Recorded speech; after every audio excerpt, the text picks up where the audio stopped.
What is going on, everybody? Welcome back to the channel. It's Cobb here with my boy PD Savage, and we're going to be talking about our predictions for AEW's last pay-per-view of the year, World's End. So let's get right on into it.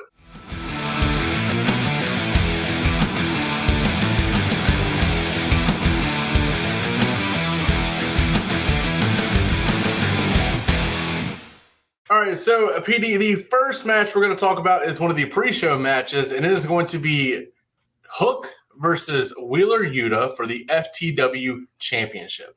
What do you think? I think this is kind of a weird matchup. I don't really know what they're doing with Hook anymore or Yuta at that point.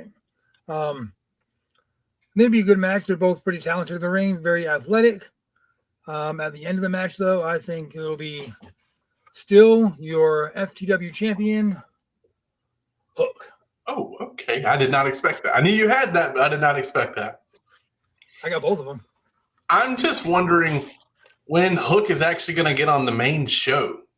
Feels like he's been on the pre-show the last 2-3 years. You know what I mean? Yeah. I mean, he's not Bryan Danielson by any means, but he's a heck of a lot better than he was, and he still can't get on there just for the crowd to go nuts.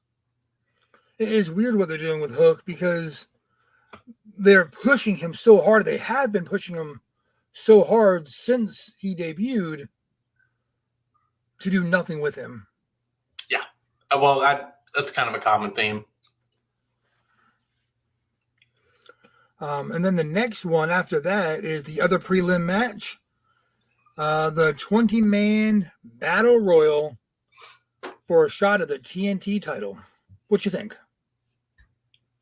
We kind of talked about before we started recording. I think you're going to see a lot of the Continental Classic people in this match. I just noticed that Hangman is not on the card at all. Maybe Hangman's in there. I don't think he's gonna win it because I think he doesn't need a title storyline. But I don't have a clue who's going to win it. But I will say I think Jay Lethal got 0 points, and it was the only person to get 0 points in the Continental Classic. So I'm going to say he has a good showing. Watch him not even be in there. Yeah, it's hard to pick a winner since I don't know anybody that's in there at all. But I'm going to go with the wild card, and I'm going to say Jungle Jack. You think he returns in a Battle Royal? AEW booking, yeah, 100%. Yeah. Hangman Page returned to the Battle Royal. Was all in a couple years ago, and he won it. Yeah. Yeah, you're right. You're right about that. All right. Well, the next one, we're finally getting onto the main card. After about a year of it should have happened, we're getting Swerve Strickland versus Keith Lee. And I don't know about you, but with the way it's been the last couple months, this match feels beneath Swerve. And they never really made Keith Lee a big deal like they promised. So I don't think this match. I think Swerve takes it handsomely. Yeah, I'm definitely agreeing with you there. I think Swerve wins it. Definitely beneath Swerve 100% after that giant match he had with Hangman Page and what was probably one of the most talked about matches of 2023. And that triple threat he just had with Mox and Jay White. Yeah, like that's two big names, and not knocking Keith Lee because he can be great, but they just haven't given him a chance to really do anything. No, Keith Lee is the one person that I am more frustrated with than anybody else from WWE. Really? Because he was so good in WWE. He was so promising in WWE. And that rewind. He was so promising in NXT. He was so good in NXT. I was just thinking of that time he pounced Adam Cole into the crowd. That was amazing. Yeah.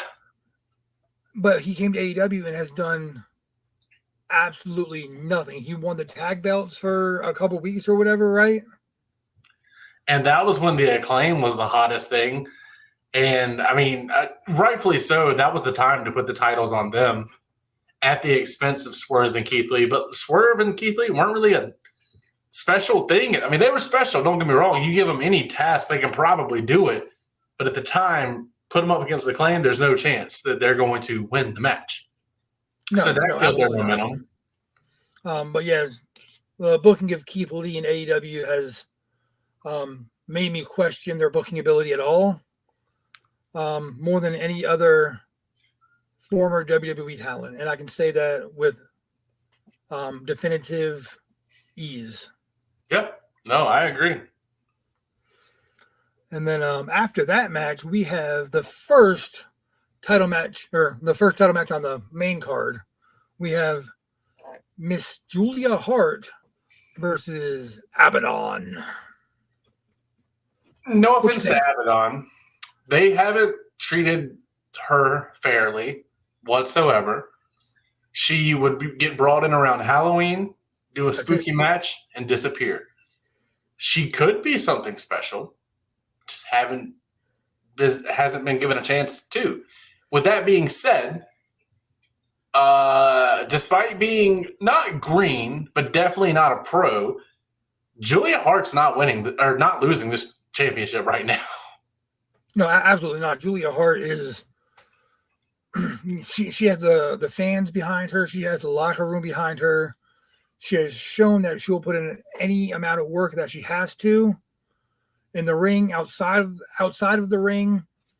There's no way that anyone is going to take that belt off of her tomorrow, let alone Abaddon, who is a sideshow attraction at this point. Yeah. Not knocking Abaddon, but that's what she's been booked as. It's not her fault. Just not at all. What goes back to the booking. I think Sky Blue might interfere to possibly make Abaddon look strong. It just depends on how they follow up with that. Another thing is I wish they would start featuring the House of Black even more, so maybe we could see the TBS title included in 2 segments of the night instead of just the one. And I'm happy she's getting the one, but I mean, Jade had it, and then Chris Statlander had it. It was like, okay, this could be a big thing. And then Julia Hart had it, which, not knocking her, but those are 2 pretty big names to have in the first place. You want to keep it relevant as much as possible, not just for her and Sky Blue's looks, which I think that's a dangerous way to go. I 100% agree. All right, well, after that match, we have a non-title match, and it's going to be Miro versus Andrade. What do you think? I think this has potential to be a very good in-ring matchup. Miro is very talented, never given the amount of respect he deserves in the ring, whether that was in WWE or currently in AEW. That might possibly have to do with his behavior in the locker room and him not knowing when to shut up. Yeah. Andrade has the same problem, though. I mean, Andrade is very vocal. He called a shot on Sammy Guevara and then delivered like the next couple of days at the show. So, like, clearly he doesn't care. But Andrade is one of maybe the top 5 technical guys in AEW. Ooh. I mean, maybe not technical. No, I'm with you. Top 5 well-rounded in the ring. Well-rounded in the ring. Promo, but you give him a mouthpiece. He has the look. I love the way they were doing his initial, like, suited character coming out there, just not talking, kicking butt, and then kind of disappear.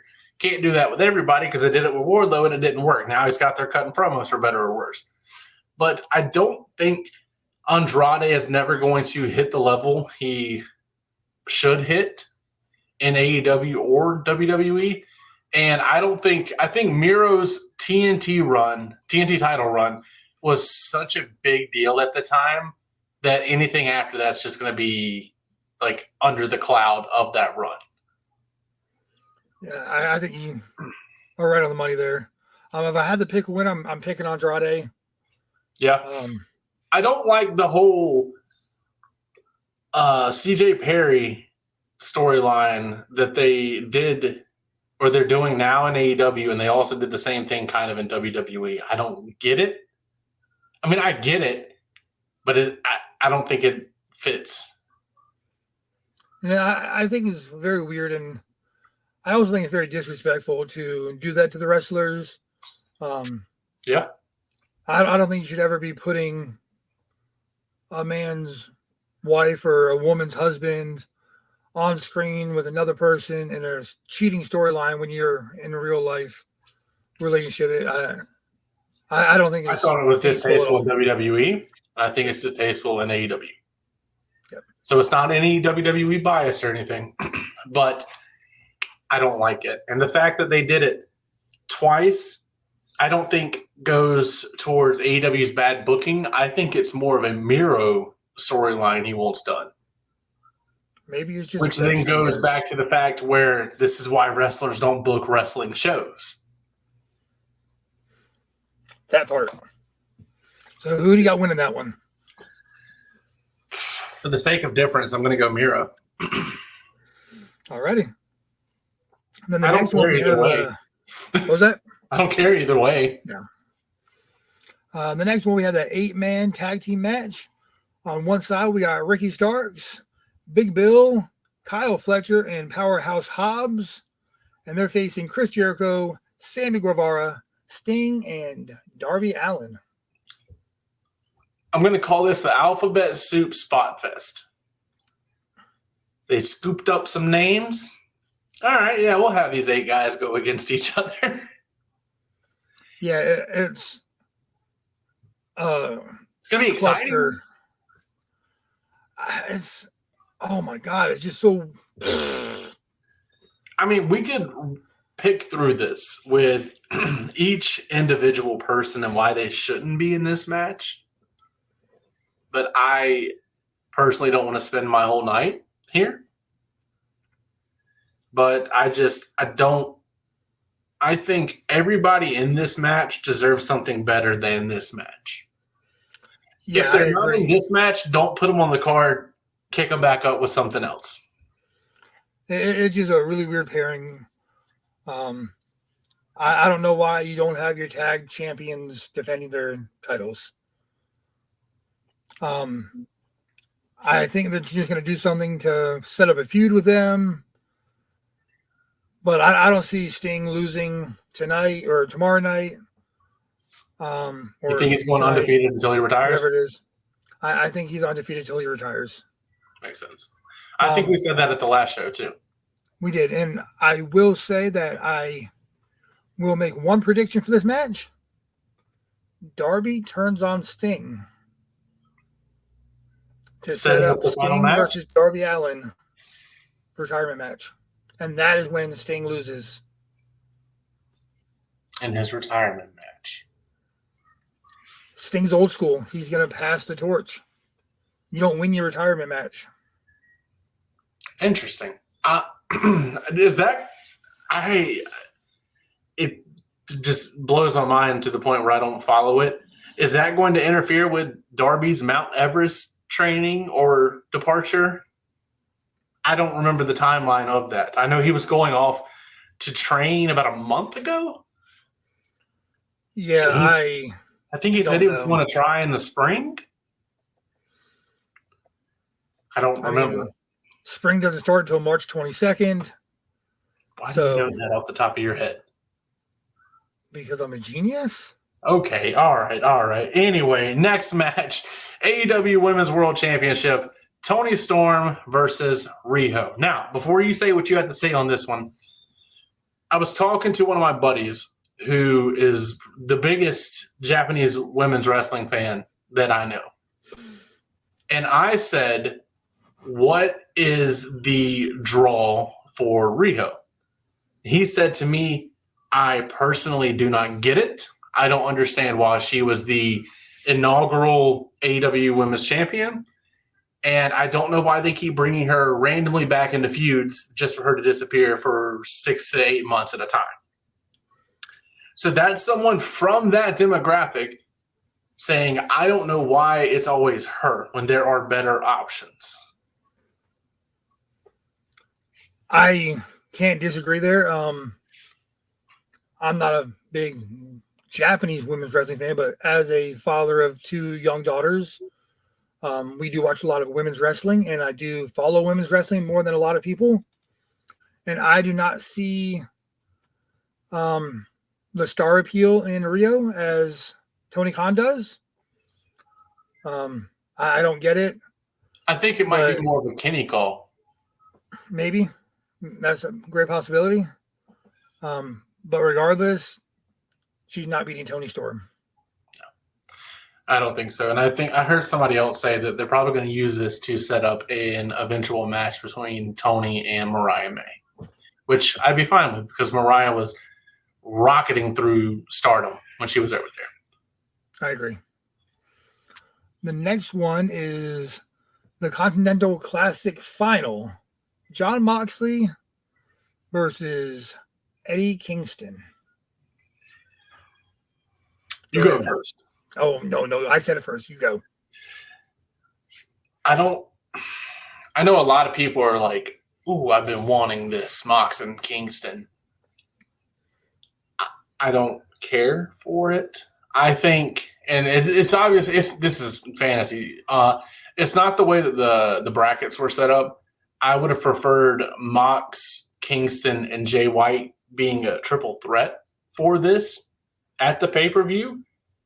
And giving it to Jay White's a safe bet. You could give it to Mox, but it feels beneath Mox, which makes me think Kingston's going to win.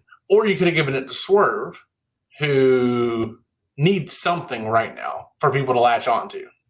And then it could be a driving force for his next feud besides whoever wants to beat up Nana next, which is probably you, based off what we were talking about earlier. Yeah, I wouldn't mind. It's probably going to be a good match. For some reason, I can't take Eddie Kingston serious, even though he's one of the more serious people. Like, if I had to pick someone like in AEW that I wouldn't want to meet in an alley, it's probably Eddie Kingston. Yeah, definitely. But he feels like he can get dangerous. He can cut a promo, but I don't see him in big matches. And maybe it's just because I didn't watch any of the Ring of Honor stuff they've been doing with him. So maybe I'm disconnected, but I don't know. What do you think? Just the whole Continental Classic thing in general, it was weird. There's a point process. The point didn't matter at the end because I think it was Brian Danielson, what the fuck his name is. Daniel Bryan, because that's who I'll always know him as. Bryanson. That's a new one. I haven't heard that one. Daniel Bryan. I was trying. Bryan Danielson had more points than Kingston, but then Kingston beat him. He went on, so the whole process was weird, very confusing. Maybe just confusing to me because I don't watch AEW Weekly. I think the final match, Kingston versus Moxley, is going to be a very hard-hitting match. I think Kingston wins, and he's going to just be walking around with 3 belts. No, it's going to be one new title, I think. One new title. I think they're doing that number right there. Yeah, I mean, if he is walking around with 3, I think that's going to be funny. Triple Crown champion. Yeah, it's going to be defended what? New Japan, Ring of Honor, and AEW, which I think if they're going to have that big of a relationship in the first place, I think that's a good call. I don't know how I feel about absorbing 2 titles for that, but oh well, it's just my opinion. And I think the booking of that will get messy because you got the booker in New Japan saying so-and-so should have it, and then Tony Khan saying so-and-so should have it. It's just going to get messy if there's. It always does, and it's not even their fault. It's just what happens when you have too many cooks in the kitchen. Doesn't matter how well they get along, there's always going to be a disagreement. Yeah, pretty much. Well, after that one, we have the TNT Championship match, which is a no DQ match between Christian Cage and Adam Copeland. This is a really weird match. Being a no DQ match, you almost have to think that Christian Cage is going to win it. He's going to keep it. They are pushing him hardcore as the top heel with his very on the fence, borderline offensive promos and comments. So what better way to get your top heel over than beat the one guy everybody wants to see win? I get that. I don't see Christian losing at all. And I don't see a scenario where he is going to lose. I haven't thought that far ahead. Also, the actual story is that Edge's dad ran away before he was born, right? Yes. Why hasn't Christian brought that up yet? If he wants to go after people's dead parents all the time, which I'm iffy about, we all know that, why hasn't he went after Edge? Adam. I think that, yeah, see, it's harder than you think. Oh, it is. That's what she said. Just a actual respect for each other, maybe? I think maybe Adam Copeland doesn't want it brought up, and because they are real life best friends, they are going to do that. I think so. Then why are they fighting for a title, Petey? They're not. They're fighting for a belt, and it's because their pants keep falling down. Okay. Okay. Why don't you take us home with the main event? The main event of the evening. The AEW World Championship. Maxwell Jacob Friedman versus Joe from Samoa. It's been building. I'm actually excited for this one because MJF's the hottest thing they have, and Samoa Joe can believably beat anybody in that company. I keep going back. I didn't watch much of Joe in TNA, but I keep going back to his promos with AJ Styles in WWE, and specifically that night that he just went out there and obliterated everybody in the middle of the ring.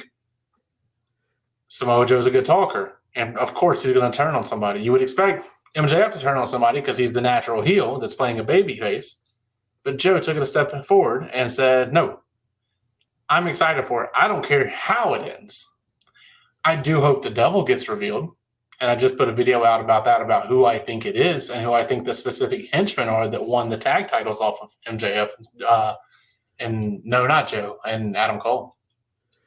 Yeah, I hope they also reveal the devil because it's just kind of getting overplayed at this point. Their hottest story is their weakest story. Yeah.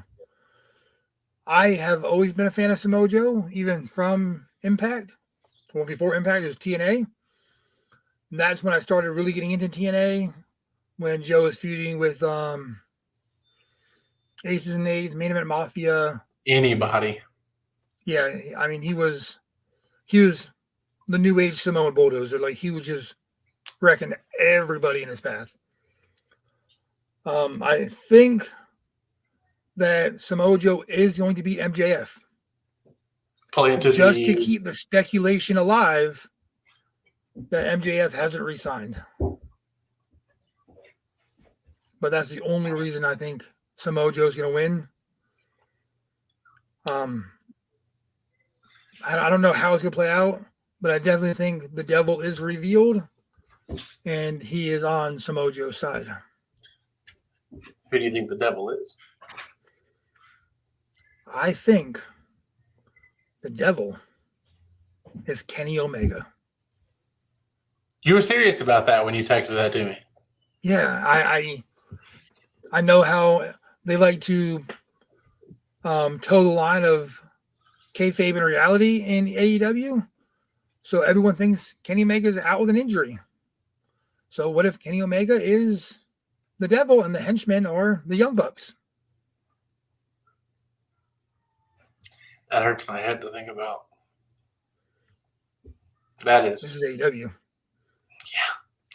Well, on that note, that is going to be it for today's prediction video. Hope everybody enjoys the pay-per-view tonight. As always, don't forget to like, comment, subscribe, and last but not least, stay savage.